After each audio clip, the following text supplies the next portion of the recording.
This is as good a day as any to start the rebuilding of life.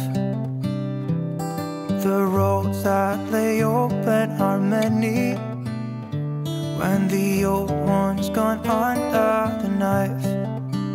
And I can feel the sun on my skin,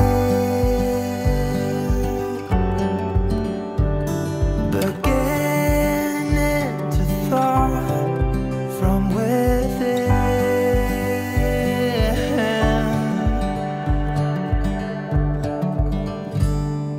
Today and not tomorrow, there's no. Give me wings and make me fly. Touch my hand, touch the sky.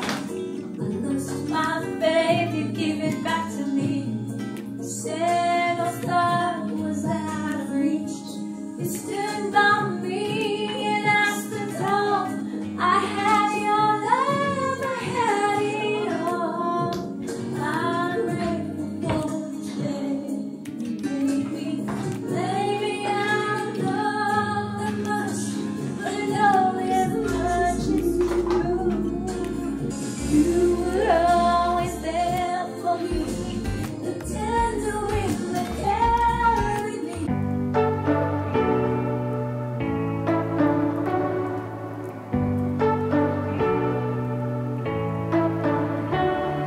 You say you don't wanna get in trouble, that you're doing fine cause you got me. I don't wanna break your little bubble, but you gotta wake up to reality. Cause I can see in your eyes, your head is full of dreams.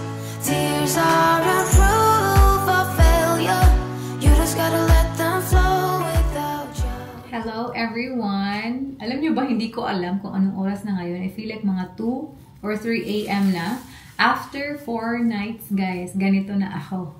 This is my second day off. Tapos kahapon, as in, para naka-night shift pa rin ako, mga alas 7 na ako nakatulog kasi nag-a-adjust yung katawan natin. Pero sabi ko kasi, I don't really care if ever hindi mag-adjust yung katawan ko because after my days off, night shift na naman ako. So, okay lang. Okay lang. Uy, gamay lang yun eh. Gamay.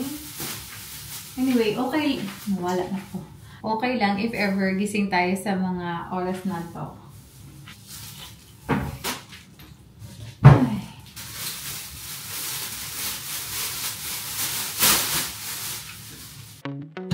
Wanna be free of this heart, yeah.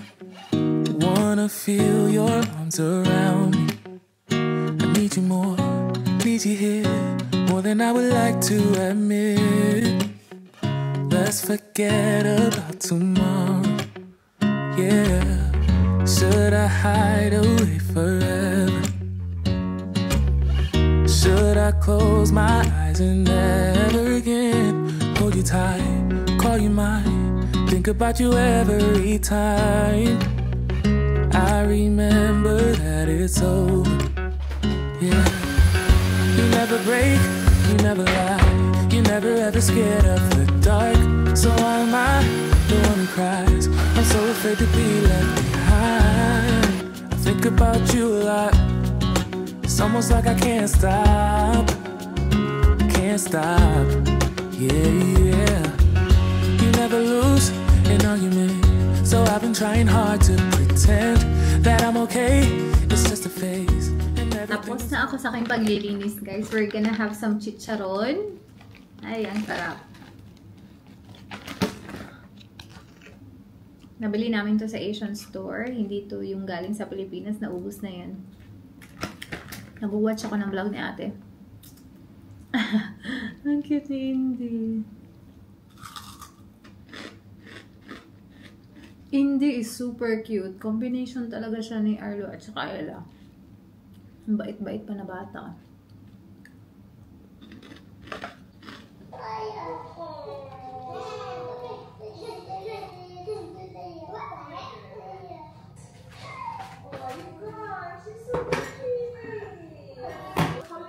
Si Arlo. Si makita sa yung toys.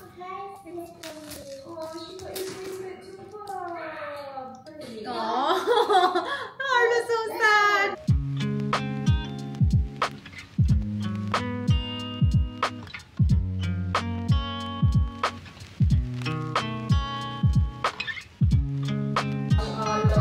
Hindi ko naman sila binilahan ng toys kasi nag-order ako separately.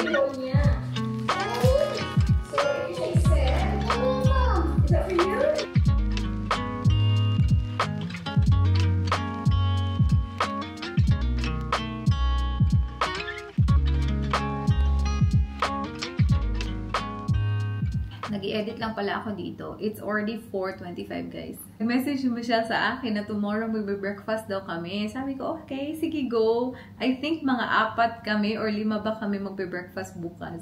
Nakakatawa. Kasi yung kasama, may nakasama kami dito. He's also a travel nurse. Christmas Day, nag-dinner kami dito sa bahay na parang, I would say was very spontaneous. Hindi kami nakapag-grocery kasi close na nga lahat.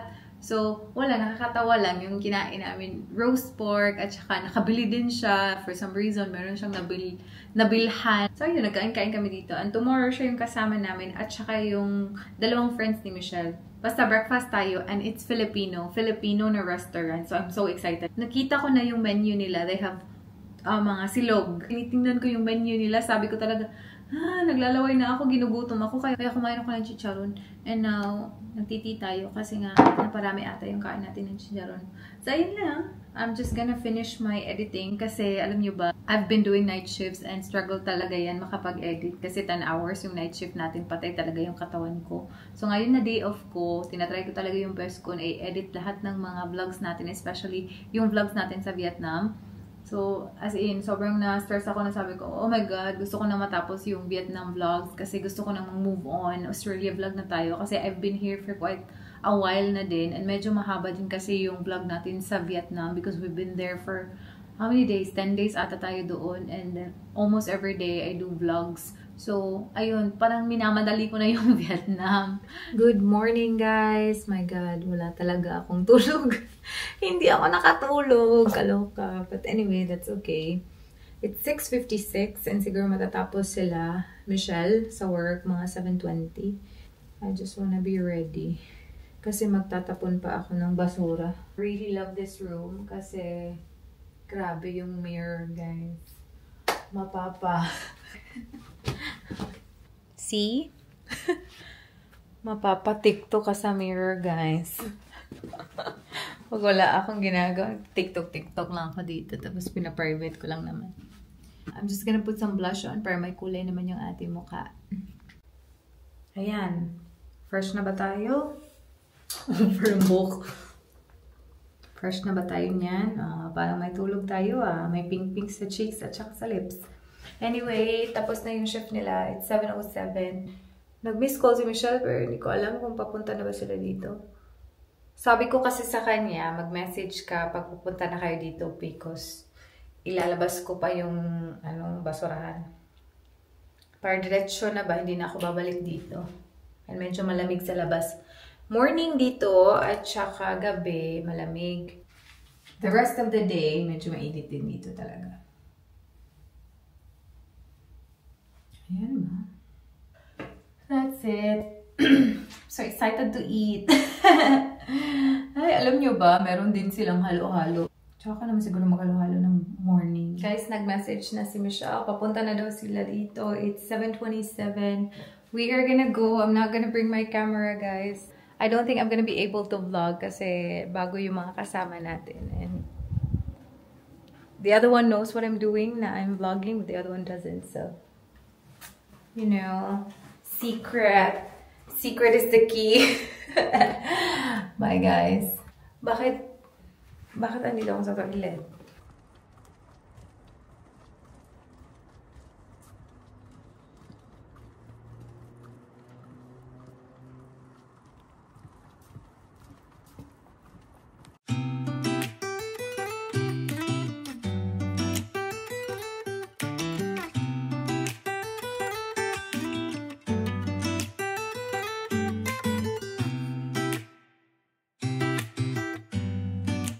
Yun sa kanawan. Pandesal! Ayun, nawag ka na with queen. Okay, Roy. Good. Mabasa mo yung Bible. Oo, pwede kayo ito mag-exam ka mo. Sa ikuan. Abraham. Ala, patay.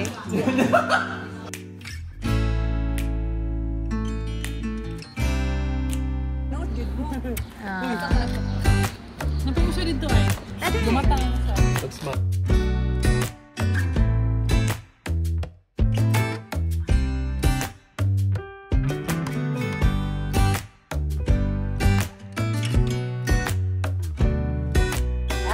Guys, nandito na tayo sa bahay. Hay nako, ano ng oras? Mga 9:30 na siguro, guys. Na-enjoy talaga tayo sa ating kainan kasi puno naman din ng chikahan. Maglalaba na ako, guys.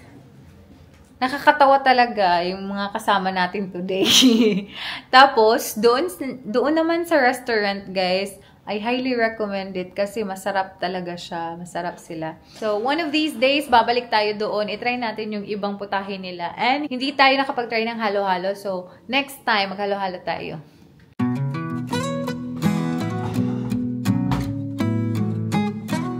Hala, nani bra, Inday?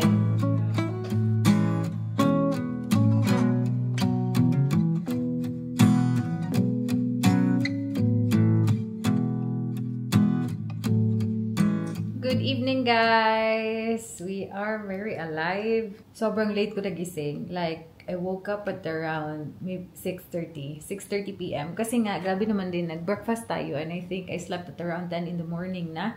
So, ayun. Good luck nito. Okay lang. Night shift ako bukas. Night shift mode din naman ako sa ating day off. Anyway, pumunta ako sa baba kanina kasi kinuha ko yung mga gamit ko. Raise na natin ang mga nail polish ba sa aking paa. I'm so happy na meron pa akong ganito. So that's what I'm gonna do right now. I'm gonna try to do everything tonight kasi bukas nga work na ulit tayo. And you know what? It's gonna be 5 nights. I haven't done 5 nights in a long time. Pero okay lang naman yan. As long as i-condition mo na yung mind mo na you're gonna do 5 nights, you're gonna be fine. Well, fingers crossed. Ayun.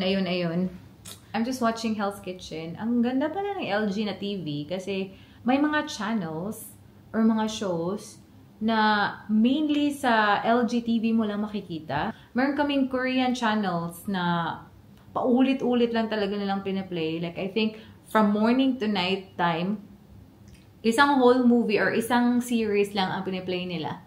Na-amaze ako. Sabi ko, ay, parang maganda ata if ever we're gonna buy a TV next time, mag-LG. Awa naman yung ating paa.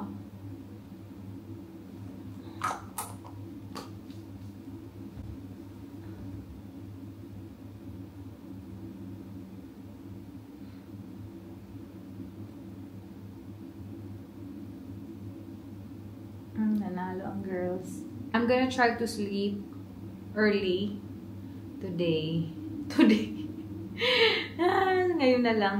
I'm gonna try to sleep para yung gising ko, hindi naman alas 5, alas 6 ng hapon or ng gabi. Gusto ko magising ako ng maybe like around 1 o'clock. Tapos, you know, do some errands. Tapos, tulog na naman ulit around 5 or 6 p.m. for my night shift. So, I'll try my best. Pero if ayaw, ayaw. May lakad sana ako kanina. I'm supposed to go to sa mall, which is like very close lang dito, to buy something for myself. Sabi ko, ito yung present ko for myself for Christmas. Tapos, yun nga, dahil nag-breakfast tayo, alas 6:30 na ako na gising. Tapos, close na lahat niyan. Kasi, I think mga 5 ata nagko-close dito yung mga malls. 5:30. Pero in fairness lang ha, nagugustuhan ko dito sa Canberra because it's not that crowded. Tapos, it's easier to drive kasi hindi naman siya sobrang traffic. Wider yung roads, yung hindi ka ba ma-overwhelm, yung daming stimulants. So, nagustuhan ko talaga dito din. I'm so glad na matagal yung contract namin dito. This is actually the longest contract. Wow, nakaganito talaga ako ng chika. So, this is actually our longest contract. 3 months kami dito, guys. That's the first time. Kasi yung longest contract ko ever since we started doing this travel nursing was 8 weeks. That was in Mildura. Which is, I'm so grateful din kasi maganda din yung accommodation natin doon. And how much more here. Mas bet ko dito yung accommodation talaga. Like, we are blessed na dito kami. So, the next contract, let's see. Kasi, pinatikim na tayo ng magandang accommodation. The next one, hopefully it's gonna be okay. Marami kami mga na-meet dito ng mga travel nurses, like agency nurses. And, kahit sila gugustuhan nila yung Canberra. And ako din, work-wise, I don't really mind it kasi may similarity siya sa vibe sa New Zealand. Very different yung setup dito. Different yung system dito. Pero may similarity yung vibe because it's a busy hospital. And then, mababait yung staff. So, gusto ko. So far, mababait.